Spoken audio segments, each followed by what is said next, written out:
Student, आज हम class 12th के जो इंग्लिश का फर्स्ट लेसन है a girl with A basket, यानी एक टोकरी के साथ एक लड़की, जो विलियम सी डगलस द्वारा लिखी गई है, इसका हिंदी एक्सप्लेनेशन समझेंगे। तो इस लेसन में जो कवि हैं लेखक हैं विलियम सी डगलस, वो 1950 में जब इंडिया और पाकिस्तान का बंटवारा हुआ था उस समय भारत भ्रमण के लिए आए थे। और उन्होंने जो भी भारत भ्रमण के समय उनके साथ जो भी घटनाएं घटी, उन घटनाओं का वर्णन इस लेसन में किया है। विलियम सी डगलस बताते हैं कि मैं हिमालय की ओर बढ़ते हुए दिल्ली को छोड़ चुका था और मुझे बरेली तक रेलगाड़ी से जाना था। उसके बाद जो रानीखेत है वहाँ तक कार से जाना था। रास्ते में बर्फ़ से ढके लगभग 120 मील तक फैले हुए हिमालय के सामने 6000 फीट की ऊंचाई पर स्थित एक अंग्रेजी सेना का पर्वतीय क्षेत्र था।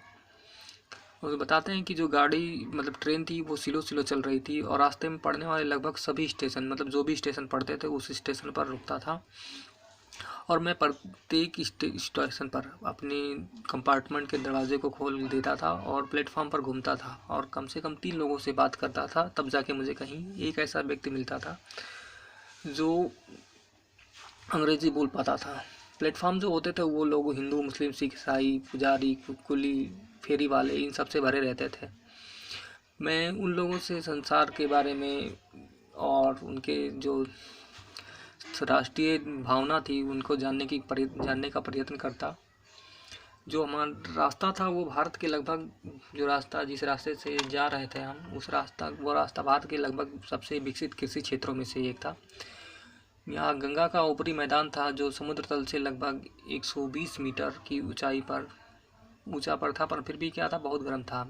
जो गंगा थी उस समय बहुत मटमैली थी और उसके जो बाढ़ का पानी था वो काफ़ी उफन रहा था और लगभग वो चावल की 1000 एकड़ ज़मीन को डूबे हुए था। खैरा उत्तर की ओर लंबे जंगल का विस्तार रहता था, जो जिस पर लंबी लंबी घासियाँ फैली होती थी और जो आदमी के सर से भी ऊंची रहती थी। बीच बीच में कहीं पेड़ों के झुंड रहते थे जिसमें बाघ, हाथी, अजगर और नागों का घर होता था। और कहीं कहीं तो सपाट मैदान, दूर दूर तक विस्तृत मैदान होते थे। मैं जिस रास्ते से जा रहा था वहाँ के गांव की जो घरें थे वो मिट्टी और घास फूस की बनी हुई थी और उन पर गोबर और कीचड़ यानी मिट्टी की बनी हुई होती थी। और आगे विलियम सी डगलस बताते हैं कि स्टेशन पर जो बंदर होते थे वो खाने की खोज में उछलकर पेड़ों से स्टेशन पर आ जाते थे। उनके साथ बंदरियां भी होती थी जो अपने पेट पर अपने बच्चे को चिपकाए हुए रहती थी। जो रास्ता था वो टेढ़ा मेढ़ा, कुछ रेखाएं जैसी लग रही थी। लोगों से बात करने का सिलसिला मेरा एक स्टेशन पे छूट गया। मैं जैसे ही स्टेशन पर उतरा तो क्या हुआ, कुछ बच्चों की टोली ने मुझे एकत्रित घेर लिया। वो शरणार्थी बच्चे थे जो भारत और पाकिस्तान के विभाजन के समय आए हुए थे। वो काफ़ी गरीब थे और भुखमरी के कारण वो सड़कों के किनारे गिर कर मर रहे थे। तो ये उन्हीं शरणार्थियों के बच्चे थे जो टोकरियां बेचने के लिए आए हुए थे। विलियम सी डगलस बताते हैं कि ये शरणार्थी जो छोटे किसान थे, वो अपना जीवन का निर्वाह किसी तरीके से कर रहे थे। उनकी जो वार्षिक आमदनी होती थी वो $100 से भी अधिक नहीं होती थी। इन्हें दिन में केवल एक बार भोजन मिलता था जिसमें एक प्याज, एक रोटी, दूध के साथ एक कटोरी दाल और शायद थोड़ा सा बकरी के दूध की पनीर मिलती थी। ना इनको चाय, कॉफ़ी आदि कुछ नहीं मिलता था। जो निसंदेह यही कारण था कि ये जो छोटे बच्चे थे मेरे ऊपर टिड्डियों की भांति टूट पड़े थे। उनकी नज़र में एक अमेरिकी होने के कारण निसंदेह मैं काफ़ी ज़्यादा खरीदार दिखा। मैंने कुछ आने की टोकरी खरीदी, थोड़े से पैसे से फलों की एक दूसरी टोकरी खरीदी, ₹1 का रद्दी कागज़ डालने वाला सुंदर टोकरी खरीदा, ₹1 में सिलाई के सामान की टोकरी खरीदी।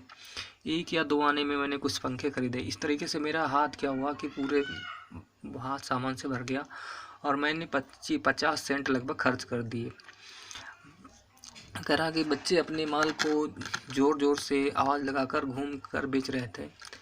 मैं वहाँ पर एक 9 साल की बच्ची होती है जो काफ़ी सुंदर दिखती है, जो मेरे सामने खड़ी रहती है। वो हाथ में अपनी टोकरी लिए रहती है और उसकी आंखों में आंसू होता है। वो उस टोकरी को बेचना चाहती है, पर मेरे हाथ जो पहले से ही भरे हुए थे, उसकी टोकरी ना खरीद पाने। विलियम सी डगलस बताते हैं कि मेरे जो हाथ थे वो पहले से ही सामानों से भर चुके थे, इसलिए मैं उस बच्ची का टोकरी नहीं खरीद सकता था। पर उसकी जो आंखें थी वो काफ़ी नम थी और फटे हुए कपड़े पहने हुई थी, भुखमरी के कगार पे थी, इसलिए मैंने अपने कोट से कुछ सिक्के निकाले और उसकी टोकरी में डाल दिए, जिसे उसने क्या किया, एक स्वाभिमानी स्त्री की भांति उस पैसे को मुझे लौटा दिया। और उसकी इस स्वाभिमानता को देखते हुए मुझे उसकी टोकरी खरीदनी पड़ी। मुझे इस लड़की की ये कहानी बहुत पसंद आई और मैंने ये बात पंडित जवाहरलाल नेहरू को भी सुनाई। मैंने उन्हें बताया कि यही कारण है कि जिसकी वजह से मैं भारत से स्नेह करने लगा हूँ। चलिए इस लेसन को शुरू करते हैं। उससे पहले मैं बताना चाहूँगा, अगर वीडियो आपको पसंद आ रहा है तो इस चैनल को सब्सक्राइब करें और कमेंट कर लाइक करें और शेयर करना ना भूलें। तो चलिए लेसन को शुरू करते हैं। कह रहा, I had left New Delhi for Himalaya. I मतलब मैं, हैड मतलब था, लेफ्ट मतलब छोड़ चुका था, न्यू दिल्ली मतलब दिल्ली को, फॉर मतलब के लिए, हिमालय मतलब हिमालय के लिए, यानी हिमालय के लिए, यानी हिमालय की ओर बढ़ते हुए मैं दिल्ली को छोड़ चुका था। I was going as far as Bareilly by the train.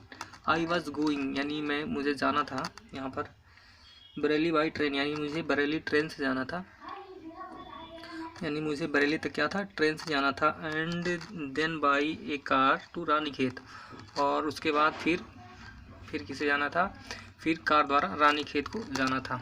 यानी मैं हिमालय की ओर बढ़ते हुए मैं दिल्ली को छोड़ चुका था और मैं बरेली, यानी मुझे बरेली रेलगाड़ी द्वारा जाना था और उसके बाद और फिर रानीखेत कार द्वारा। ठीक है।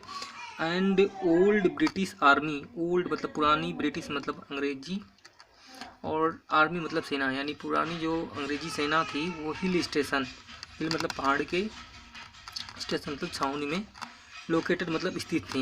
यानी जो पुरानी ब्रिटिश आर्मी की जो छावनी थी वो कहाँ, हिल मतलब पहाड़ी पर स्थित थी, जो 6000 feet reached opposite an 120 mile stage for snow capped Himalaya, जो कहाँ थी, हिमालय के बर्फ, यानी स्नो मतलब होता है बर्फ, कैप मतलब ढका हुआ, नहीं, बर्फ से ढके हुए हिमालय के 6000 फीट ऊंचे, 6000 फीट ऊंचे हिमालय, बर्फ से ढके हिमालय के सामने 120 मील ऊपर स्थित थी। यानी जो पुरानी ब्रिटिश आर्मी की जो छावनी थी वो बर्फ से ढके हिमालय के 6000 फुट ऊंचे हिमालय के 120 मील ऊंचाई पर स्थित थी। द ट्रेन वाज स्लो, यानी जो ट्रेन था, ट्रेन वाज स्लो यानी ट्रेन स्लो सा धीमे था। And it stopped at all the way station, it stop मतलब यह रुकती थी, एट ऑल वे मतलब रास्ते के सभी स्टेशनों पर, यानी जो ट्रेन थी वो स्लो थी और लगभग रास्ते के सभी स्टेशनों पर रुकती थी। एट एवरी स्टॉप मतलब प्रत्येक स्टॉप पर। आई शोंग मतलब खिसकाकर, open the door of my compartment, यानी प्रत्येक स्टॉप पर मैं अपने कंपार्टमेंट के दरवाजे को क्या करता, खींचकर ओपन कर देता था। एंड वॉकड द प्लेटफॉर्म, और वॉक मतलब घूमना है, टहलना, द प्लेटफॉर्म और प्लेटफॉर्म पर घूमता था। ठीक है। लेखक कहता है कि जैसे प्रत्येक स्टॉप पर क्या होता था, मैं अपने कंपार्टमेंट के जो डोर होता था उसको खींचकर खोल देता था और प्लेटफॉर्म पर टहलता था। The platform was picked with people, platform जो था, पिक्ड मतलब भरा हुआ था, विथ पीपुल यानी जो प्लेटफॉर्म था वो लोगों से भरा हुआ था। वो लोग कौन थे, Sikh, Muslim, Hindu, soldier, merchants, priests, porters, beggars, hawker, यानी जो प्लेटफॉर्म था वो लोगों से भरा था। किन लोगों से भरा था, सिखों से भरा था, मुस्लिमों से, हिंदुओं से, सैनिकों से, मार्चेंट से, पुरोहित से, और इसका मतलब होता है कुली, बेगर्स, भिखारियों से, हॉकर मतलब फेरी करने वाले लोगों से भरा हुआ था। ऑलमोस्ट मतलब लगभग एवरी वन वाज बेयरफुट यानी बेयरफुट मतलब नंगे पाँव, यानी लगभग सभी लोग क्या थे, नंगे पैर थे। And dress in loose white garment, और ड्रेस जो था उनका लूज मतलब ढीला ढाला, वाइट मतलब सफ़ेद, गारमेंट में कपड़े का, और जो उनका कपड़ा था वो ढीला ढाला सफ़ेद कपड़े रंग का कपड़ा था।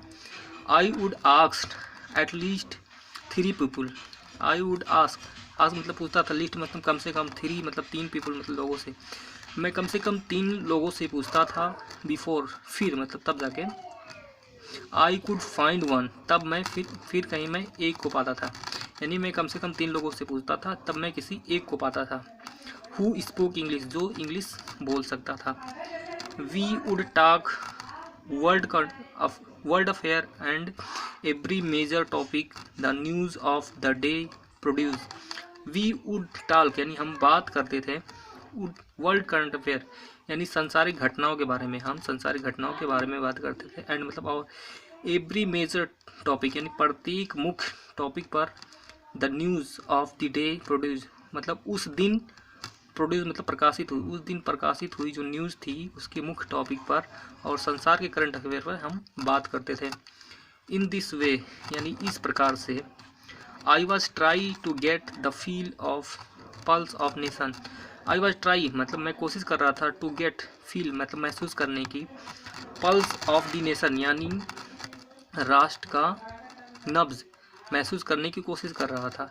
चेकिंग ओपिनियन मतलब उनका विचार जो होता था, और उनके ओपिनियन विचारों को मैं आइडिया को विचार जांच करता था। Against the official attitude, official का मतलब होता है आधिकारिक, एटीट्यूड का मतलब दृष्टिकोण, एंड रिपोर्ट आधिकारिक दृष्टिकोण और रिपोर्ट से मैं उनकी ओपिनियन यानी विचारों की जांच कर रहा था, और इस तरीके से मैं उस राष्ट्र के नब्ज को महसूस करने की कोशिश कर रहा था।